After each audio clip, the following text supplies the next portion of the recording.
മുൻ മന്ത്രി ആർ ബാലകൃഷ്ണപിള്ള മുതൽ രാഹുൽ മാങ്കൂട്ടത്തിൽ MLA വരെ പ്രമുഖരെന്നോ സാധാരണക്കാരെന്നോ വ്യത്യാസമില്ലാതെ കേസുകളിൽ കുടുങ്ങുന്നവർ വിശ്വാസമർപ്പിക്കുന്ന ജഡ്ജി അമ്മാവൻ. കേസുകളിൽ അകപ്പെടുന്ന പലരും തങ്ങൾക്ക് അനുകൂല നിലപാടുകൾ ഉണ്ടാകാനായി തേടിയെത്തുന്ന ഇടം. നൂറ്റാണ്ടുകൾക്ക് മുൻപ് ജീവിച്ചിരുന്നു എന്ന് പറയപ്പെടുന്ന ജഡ്ജി അമ്മാവൻ എങ്ങനെയാണ് ആരാധിക്കപ്പെടുന്ന പ്രതിഷ്ഠയായി മാറിയത്? അപൂർവങ്ങളായ ആചാരങ്ങളും അനുഷ്ഠാനങ്ങളും പിന്തുടരുന്ന നിരവധി ക്ഷേത്രങ്ങൾ ഇന്ത്യയിലുണ്ട്. ഇതിലൊന്നാണ് നമ്മുടെ സംസ്ഥാനമായ കേരളത്തിൽ നിലകൊള്ളുന്ന ചെറുവള്ളിക്കാവ് എന്ന ചെറുവള്ളി ദേവി ക്ഷേത്രം.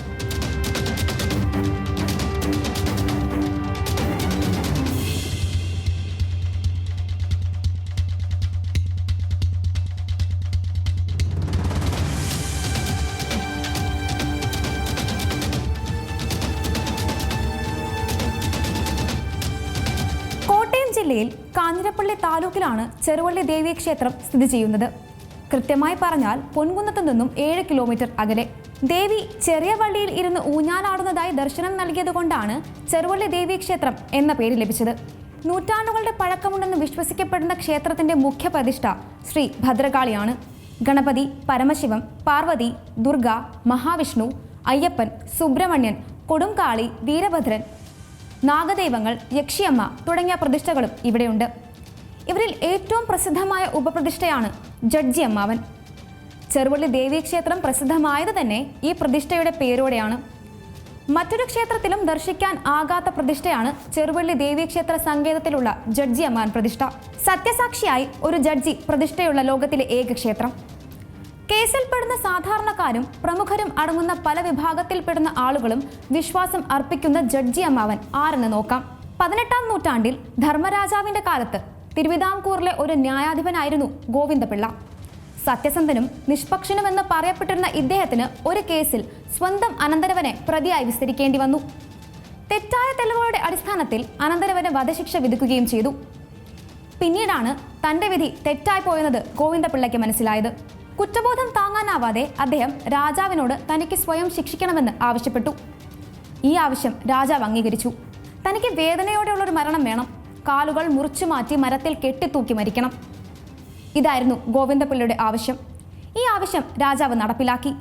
എന്നാൽ ക്രൂരമായി മരിച്ച പിള്ളയുടെ ആത്മാവ് അലഞ്ഞു തിരിയുകയും പല ദുരന്തങ്ങൾക്ക് കാരണമാവുകയും ചെയ്തു. അദ്ദേഹത്തിന്റെ ആത്മാവിനെ ശാന്തനാക്കാനായി കോട്ടയം ജില്ലയിലെ ചെറുവള്ളി ക്ഷേത്രത്തിലെ ശ്രീകോവിലിലെ ഒരു കല്ലിൽ പ്രതിഷ്ഠിച്ചു. ഈ പ്രതിഷ്ഠയാണ് പിന്നീട് ജഡ്ജി അമ്മാവൻ എന്ന പേരിൽ അറിയപ്പെട്ടത്. ഇതാണ് ഐതിഹ്യം. 1978-ലാണ് ഈ ഉപദേവതാ പ്രതിഷ്ഠ ഔദ്യോഗികമായി സ്ഥാപിച്ചത്. പിന്നീട് നിയമപരമായ പ്രശ്നങ്ങളിൽ അകപ്പെട്ടവരും അഭിഭാഷകരും പോലീസുകാരും ഉൾപ്പെടെ നിരവധി ആളുകൾ ജഡ്ജി അമ്മാവനെ തേടിയെത്തി. നാളികേരമുടച്ചും വഴിപാടുകൾ നടത്തിയും പ്രാർത്ഥിച്ചാൽ നിയമപരമായ തടസ്സങ്ങൾ മാറുമെന്നാണ് വിശ്വാസം. കേസുകളിൽ അനുകൂല വിധി ഉണ്ടാകുമെന്നാണ് പലരുടെയും വിശ്വാസം. നാലമ്പലത്തിന് പുറത്ത് വടക്കു പടിഞ്ഞാറ് ഭാഗത്ത് പ്രത്യേകം തീർത്ത ശ്രീകോവിലാണ് ആറുകൊല സങ്കല്പത്തിലുള്ള ഈ പ്രതിഷ്ഠ നിർമ്മിച്ചിട്ടുള്ളത്. വെള്ളിയാഴ്ചകളിൽ രാത്രി ദേവിയുടെ നടയടച്ച ശേഷം ഇവിടെ നട തുറന്ന പൂജ നടത്താറാണ് പതിവ്. രാത്രി 8 മുതൽ 8:45 വരെയാണ് സമയം. ഈ സമയത്തിനിടയിൽ ദർശനം നടത്തി മടങ്ങണം. ഭക്തർ തന്നെയാണ് ഇവിടെ പൂജകൾ നടത്തുന്നത്. നാളികേരവും പൂവും പഴവുമാണ് പൂജാവസ്തുക്കൾ. കരിക്കഭിഷേകവും അടനിവേദ്യവും പ്രധാന വഴിപാടാണ്. തിരുവിതാംകൂർ ദേവസ്വം ബോർഡിന്റെ കീഴിലാണ് ഈ മഹാക്ഷേത്രം. കോടതി നടപടികൾ കാത്തിരിക്കുന്നവരാണ് പൊതുവെ ജഡ്ജി അമ്മാവനെ ക്ഷേത്രത്തിൽ കാണാൻ വരാറുള്ളത്. മുൻ മുഖ്യമന്ത്രി കെ കരുണാകരൻ, തമിഴ്നാട് മുൻ മുഖ്യമന്ത്രി ജയലളിത, മുൻ മന്ത്രി ആർ ബാലകൃഷ്ണപിള്ള തുടങ്ങിയ പ്രമുഖർ ഇതിൽ ഉൾപ്പെടുന്ന ചിലരാണ്.